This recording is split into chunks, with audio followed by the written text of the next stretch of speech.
वैसे तो जर्नलिज्म को किसी भी लोकतांत्रिक किसी भी डेमोक्रेटिक कंट्री का फोर्थ पिलर कहा जाता है, लेकिन हमारे देश के जो गिने चुने जर्नलिस्ट हैं, कुछ गिने चुने जर्नलिस्ट जो कि करप्शन के खिलाफ बोलते हैं, करप्ट पॉलिटिशियंस के खिलाफ बोलते हैं, उन लोगों को ना मार दिया जाता है, उन लोगों की आवाज़ दबा दिया जाता है। अब देखो, कुछ दिन पहले तुमने मुकेश चंद्राकर का जो न्यूज़ सुना था, शायद सुना होगा, जो छत्तीसगढ़ में एक करप्ट रोड के बारे में, करप्शन के बारे में उन्होंने बात किया था। उनको उनके बाद उसको मार के ना एक टैंक के अंदर बंद कर दिया गया था, जमा दिया गया था उसकी डेड बॉडी को। अब ऐसा ही चीज़ें कुछ हुआ है राजीव प्रताप नाम का एक यूट्यूबर के साथ, जो कि यूट्यूब के ऊपर अपना आवाज़ उठाता था, जो रिपोर्टिंग करता था, न्यूज़ बनाता था, ठीक है। एंड उसने क्या किया, एक गवर्नमेंट हॉस्पिटल के खिलाफ जहाँ पर लोग इलाज करने जाते हैं, वहाँ पर ना शराब की डेरा था, शराब खा रहे थे लोग, ठीक है। जो ऑफिशियल्स हैं वो शराब खाते हैं।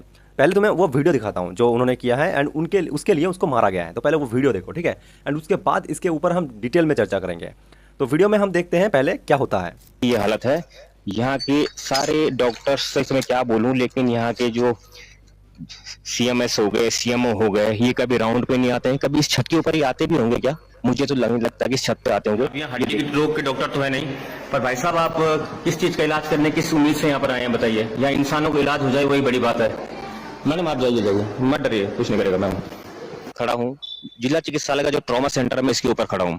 सूचना मिलती थी कि यहाँ पर कुछ कर्मचारी, कुछ स्टाफ रात को या कभी भी इनको जब इच्छा होती है शराब का नशा सेवन करते हैं और मरीजों की जान के साथ खेलते हैं। आप सामने देख रहे होंगे कि कार्यालय मुख्य चिकित्सा अधिकारी उत्तरकाशी लिखा पड़ा है। लगातार एम्बुलेंसेस खड़ी है, सामने इमरजेंसी वार्ड है। ट्रॉमा सेंटर के ऊपर मैं हूँ अभी। यहाँ देखिए आप, सूचना थी कि यहाँ पर शराब का सेवन किया जाता है, लेकिन उस सूचना का ये देखिए, हम उसका जो तहकीकात करने आते हैं यहाँ पे, तो ये देखिए आप, ये trauma centre district hospital Uttarkashi, इसके ऊपर की ये हालत है।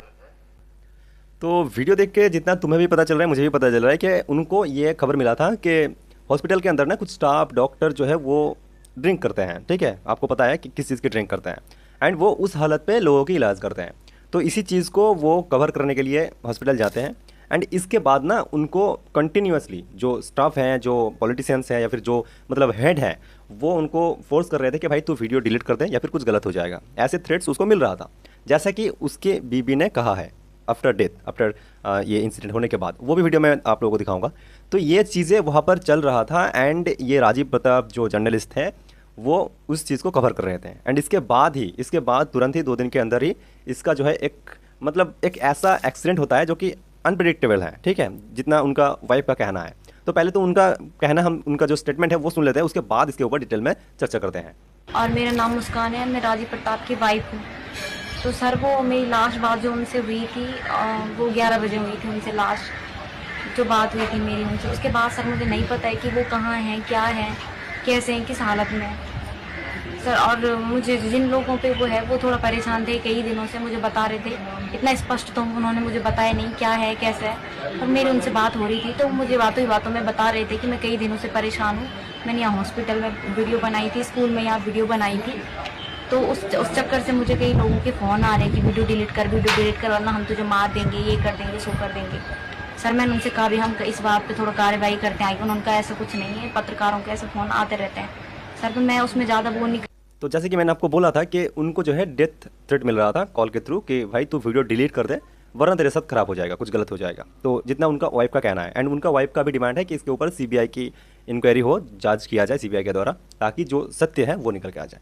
तो ये तो गई राजीव प्रताप की घटना, ठीक है। एंड इस चीज़ को ना अभी के टाइम पे हमारी जो मेन स्ट्रीम मीडिया है, यानी कि हमारी न्यूज़ चैनल्स, हमारे जो सो कॉल्ड न्यूज़ एंकर्स हैं, वो कवर नहीं कर रहे हैं। भाई इस चीज़ को ना उनको ज़्यादा से ज़्यादा कवर करना चाहिए था, क्योंकि न्यूज़ जो सर्कुलेट होते हैं किसके द्वारा होता है, जर्नलिस्ट के द्वारा, है ना। तो जर्नलिस्ट को मार के मतलब ये सब चीज़ें किया जा रहा है, और हमारी मेन स्ट्रीम मीडिया ना एकदम चुपचाप है, क्योंकि उनको भी पता है कि क्या हुआ है आखिर में, ठीक है। अभी बात करते हैं पिछले कुछ चीज़ों के ऊपर। देखो, तुमने तो ये वीडियो अभी सर्कुलेट हो रहा है इसलिए तुम्हारे दिमाग में आ रहा है, लेकिन कुछ चीज़ें ऐसे भी हैं, कुछ ऐसी भी घटना घटी हैं जिनके बारे में तुम नहीं जानते। तो उन चीज़ों को मैं तुम्हें बताता हूँ। तो कुछ दिन पहले ही धर्मेंद्र सिंह नाम का एक रिपोर्टर थे जो कि हरियाणा में रिपोर्ट कर रहे थे। तो मई 23, 2025 को उसको ना मार दिया गया है, ठीक है। एंड उनको भी मतलब एक ही सेम तरीके से मारा गया है जिस तरीके से मैं आप लोगों को बता दूँ। यहाँ पर एक और जर्नलिस्ट हैं जिनको मारा गया है रिसेंटली, ठीक है। उनका नाम है राघवेंद्र बाजपेयी, एंड इसको भी मार्च 8 पे मारा गया 225 में, ठीक है। और ये क्या करता था, ये भी जर्नलिस्ट था, और राइट टू इन्फॉर्मेशन एक्ट जो है आरटीआई के ऊपर एक्टिविस्ट था वो, ठीक है। इसको भी मार दिया गया है। दिल्ली हाईवे जो नेशनल है, सीतापुर दिल्ली नेशनल हाईवे, उसके ऊपर उत्तर प्रदेश में उसको ना मार दिया गया, एकदम शूट कर दिया गया। तो ये सब चीज़ें भाई चल रहे हैं हमारे देश के अंदर। तो तुम क्या एक्सपेक्ट करोगे? तो अब अगर कुछ गिने चुने जर्नलिस्ट जो भी काम कर रहे थे या फिर करने की कोशिश कर रहे हैं, उनका तो मनोबल भाई रहेगा ही नहीं। मतलब मौत से किसको नहीं डर लगता? सभी को तो लगता है ना। अगर कोई करप्शन के खिलाफ बोलने जाएगा भी तो उसको तो पता है कि उसको मौत मिलना अनिवार्य है। एंड इसके बाद ना कोई ज़्यादा शोर नहीं मचा। हालांकि राहुल गांधी जी ने इसके ऊपर ट्वीट भी किया है एंड एज सच कुछ और मतलब स्टेटमेंट किसी और पार्टी से नहीं आया, ठीक है। एंड वहाँ का जो पुलिस है उनका ये कहना है कि भाई ये बस एक एक्सीडेंट है और कुछ नहीं। एंड जो घटना जर्नलिस्ट राजीव प्रताप के साथ हुआ है वो भी कुछ ही दिनों के अंदर दबा दिया जाएगा एंड सब कुछ सेटलमेंट हो जाएगा। तो इससे ना एक ही चीज़ मैसेज आती है कि भाई तुम गवर्नमेंट के खिलाफ, करप्ट पॉलिटिशियंस के खिलाफ कुछ नहीं कर सकते हैं। तुम्हारी आवाज़ उन तक पहुँचेगी, वो एक्शन ले लेंगे एंड तुमको मार देंगे, फिर खबर रफा दफा हो गया, उसी टाइम तुम खत्म, टाटा बाय बाय हो गए। तो मतलब तुम समझ सकते हो हमारे देश के अंदर चल क्या रहा है। एंड सबसे बड़ी बात, ये सब चीज़ें जो जितने भी चीज़ें सर्कुलेट हो रहे हैं, या तो किसी खबर के पन्ने में तुम्हें इतनी सी जगह में मिल जाएंगे, या फिर दो चार जो इन्फ्लुएंसर्स या फिर हमारे जैसे जो लोग वीडियोस बनाते हैं वो लोग कवर करेंगे। बाकी यार तुम्हें वेबसाइट वगैरह वगैरह में कुछ जगह पे हो सकता है मिल जाए, गूगल पे सर्च करने पर। बाकी तुम्हें एज सच कोई मेन स्ट्रीम मीडिया इनके ऊपर, मतलब ये जो चीज़ें हुई हैं इनके ऊपर ना तो डिबेट करते हुए मिलेंगे, ना इनके ऊपर इनके खिलाफ कुछ बोलते हुए मिलेंगे, कुछ नहीं भाई, बस कुछ नहीं। वो बस और बस क्या करेंगे, वो धर्म के ऊपर डिबेट करेंगे, मोदी जी की या फिर गवर्नमेंट की वो वाहवाही करेंगे, हर वक्त बस देश की गौरव, देश की शान को बढ़ाते रहेंगे। हालांकि कुछ एज सच नहीं हो रहा है, हमें भी पता है, तुम्हें भी पता है कि भाई हमारे देश का कोई डंका वंका बज नहीं रहा है। बाकी यार आप लोगों का क्या ओपिनियन है वो जरूर से कमेंट कर देना, और एपिसोड को अगर अच्छा लगा है तो वीडियो को लाइक और चैनल को सब्सक्राइब कर देना। बाकी मिलते हैं नेक्स्ट एपिसोड में, तब तक के लिए अपना ख्याल रखना और दूसरों का भी ख्याल रखना।